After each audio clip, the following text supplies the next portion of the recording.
Welcome everybody. My name's Forrest Packbush. I am the owner of Cyborg Pirate, and today is our Meet the Instructor night here at the retail shop. So tonight what we are going to do is we are going to go through a little bit of a clinic where this is not a service clinic, so I'm going to get the disclaimer out there. This is not a service clinic. This is not someone that is actually going to be teaching anyone about servicing and working on their regulators or anyone else's regulators. So please take your regulators to an authorized service center to have your stuff worked on, inspected, safety checked, that kind of information. Well, I guess we're not going to do that. Okay. Apparently my battery's dead. I just charged it. So we'll just do it from here, off the hip. All right. So again, welcome coming out here tonight. I appreciate everybody making it out. So what this basically is going to do is this is just a informational seminar to hopefully get all of you who are divers that are using equipment that is like this so that you have a better understanding of what's actually taking place with putting a regulator in your mouth and breathing from a compressed gas cylinder, doing something that you've been told your entire life that you can't do, which is breathe underwater. So so that's basically what we're going to be doing today. So I do have a couple of different models here of regulators. I do have a compressed cylinder with a pearl valve on it that we are going to go through. We'll talk about a DIN regulator versus a yoke regulator. The pluses and minuses of both styles. What's more common here in the US and Mexico versus what's more common across the globe. We will take apart a couple of the regulators here, the first stages and the second stages, let you folks get a look of actually what's inside the regulator and kind of talk about how they work, how they function, and then we'll open up any questions at the end of it. Does anybody have any questions so far to start? All right, fantastic. So the first place that we'll start is we are going to start with an older style aqualung regulator. This is actually a balanced diaphragm yoke regulator, and I know I just gave a bunch of information there that probably has people going, it just looks like a first stage regulator to me. So that's exactly what it is. It is a first stage regulator. So the first part of this, let's talk about the yoke. The yoke style regulator first stage is what most people in the US and Mexico are using, and what that does is it has this yoke bonnet that goes around the back of the valve and tightens into the valve and is there secured. There's one small little O-ring right inside the valve there that this seats with, and once it's pressurized, that O-ring pressurizes and allows it to not be able to come off and does not leak, hopefully. Sometimes that is one of the fail points. A lot of times people miss that O-ring in there and they might have a small leak. It's a very easy fix, and the O-ring is right inside the valve right there. The nice thing about the yoke, it gives people a little bit better feeling having something that tightens in around the valve itself, and that it is more secure. However, we're going to have a discussion about that a little bit later. It's actually not more secure, but to each their own. So this particular regulator I've already broken down, so I've taken some of the C-clips off of it to make things a little bit easier. We'll remove the yoke, and then we have what is our first stage here. There's a filter, and basically what this filter does is it keeps dust, debris, and anything else that's coming from that gas cylinder or that may be trapped in there from going in the regulator itself and preventing it from functioning correctly. Also, what it will also do is it'll block any moisture and hopefully keep it from freezing up, because as you're taking compressed gas from that cylinder, reducing the pressure and moving it out of that cylinder, a lot of times it will ice up on you, and that filter assists with that in preventing that from happening, because let's face it, if you're trying to breathe through ice in a regulator, you might have a little bit of difficulty in doing just that. As I break this regulator apart here, again, this is a balanced diaphragm regulator. Go ahead, Luigi. I see you coming. Thank you. It's great having a great crew. They make things nice and easy for you. So this balanced diaphragm regulator here, part of the internals in it, when you take it apart, you have this nice little O-ring, or excuse me, not O-ring, but nylon ring that sits over the top of the diaphragm. This is the diaphragm that sits right here. Underneath this diaphragm is actually where there's not a regulator that's serviceable anymore. But here is your diaphragm. This diaphragm here is obviously old and worn, But what it does is it prevents gas from moving from one side of the high pressure side to the low pressure side, and keeps that from, that's what makes the regulator in itself work. You have the button and a nice little pin. Now if you notice, this is on the back side of this filter here. Here is the high pressure side of that regulator there. This little pin presses up on the poppet and against that diaphragm, and that diaphragm holds that high pressure back from going to the other side, where it actually moves into where you have a spring and a head that pushes against it, sits against that diaphragm, and allows its adjusted in tension. And we'll talk about why that tension gets adjusted and what it does. But basically what the first stage is designed to do in simple terms, the first stage takes the compressed gas from the cylinder, which is anywhere from 2,500 to 3,500 psi, depending upon the cylinder that you're using. This cylinder here is a 3,000 psi cylinder. So it takes that gas that comes from that cylinder at 3,000 psi, and it regulates it or dials it down to what we call an intermediate pressure, or an IP. That intermediate pressure, depending upon the regulator that its manufacturer and where its set points are usually going to be between 125 psi to 150 psi. Again, depends upon the manufacturer and the style regulator that it's using and what it's designed for.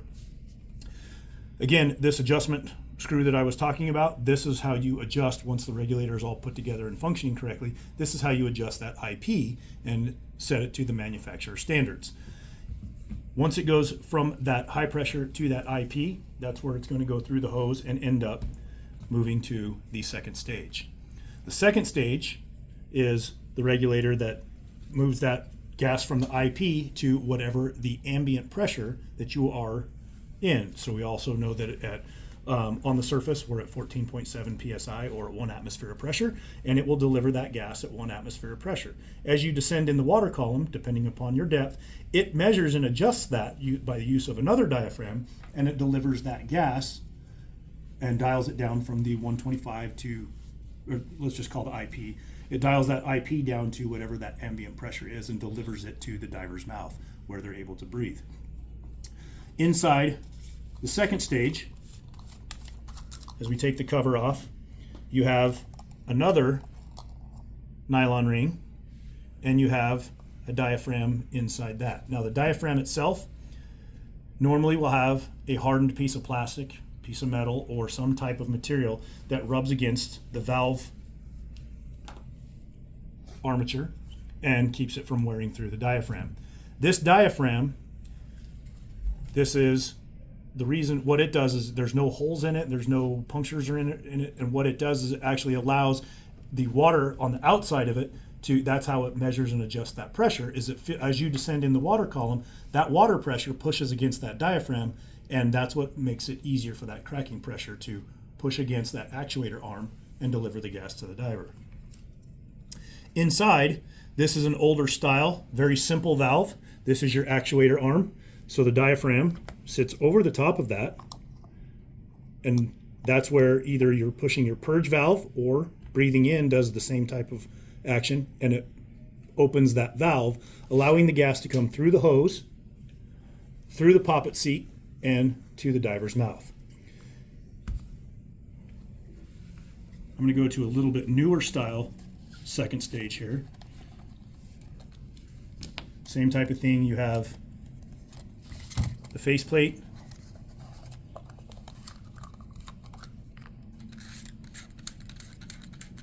securing ring, and the diaphragm. Again, the diaphragm still has that hardened piece in there, which pushes against this actuator arm. This actuator arm is a little bit different style, a little bit newer design, and a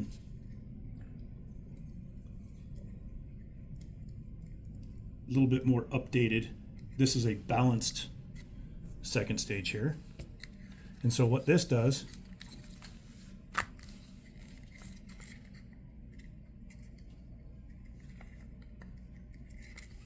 if it wants to play nice,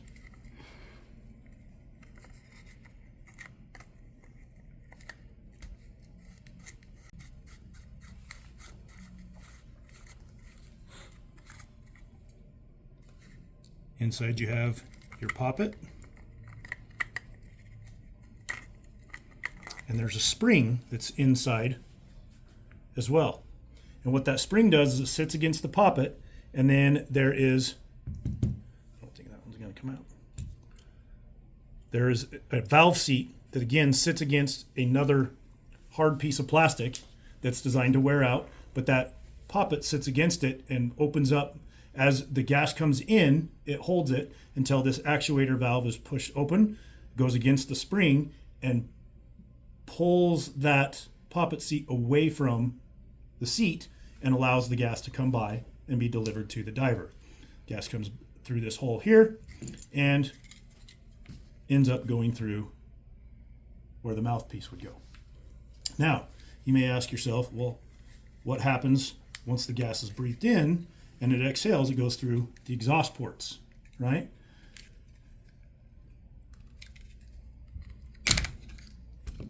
Here is your mushroom valve. This is when you exhale through the regulator, it opens up this one-way valve, this mushroom valve, it exhausts, and then flaps back closed, and that's how it keeps water from being pulled back into the second stage and going into the diver's mouth. So that is how you end up with a nice dry breath of air every time you take a breath. So to reiterate, we go from the first stage at 3,000 psi into the IP, which is 125 to 150 psi, through the hose to the second stage. Once that second stage, it hits there and the actuator valve is opened, removes the poppet from the seat and allows the gas to go by and into the diver's mouth. So that's the basics of how a regulator system works and delivers gas to the diver and allows them to breathe underwater. Now, we did talk a little bit about the DIN versus the yoke style. So I'm going to give a little show here as far as the difference in the two. As we know, on the yoke style, the yoke goes over the top of the valve and screws down to and sits over the top of that valve. The way a DIN works, and again, this is a pearl valve, so it has an insert that comes out of it. Now you have an open hole or DIN thread set where this style regulator will actually screw into it. The nice part about this with the DIN, I prefer DIN over the yoke style. You have a bigger O-ring that is a lot harder to rupture, pinch, break, tear, or cause any other leaks. It's also secured inside the valve. Ends up being a more secure fitting. The way it works is it just screws into the valve itself. Now, because this regulator is still intact, I can actually turn this one on. Nice and slow. So we're sitting right here at 2600 psi on our SPG. Goes through the first stage and has that high pressure side that's telling us what the high pressure is. And then we have the low pressure side, which is that intermediate pressure, comes through that hose and to the second stage. That second stage, again, we have the purge button, which we all know behind that purge button, you actually have that diaphragm that goes against the valve itself that actuates and pulls that poppet away from the seat. Again, allowing gas to be delivered to the diver. Any questions? All right. Thank you all for coming. Hope everyone has a little bit better understanding of how a regulator system delivers gas to the diver. Again, this is not a service clinic. This is in no way, shape, or form designed to take away from any service technician. Please have your regulators serviced annually or along with the manufacturer's designed set schedules, and have it done by an authorized dealer. But now hopefully you have a better understanding of how your regulator systems work. Happy diving. Thanks for joining us. Woo.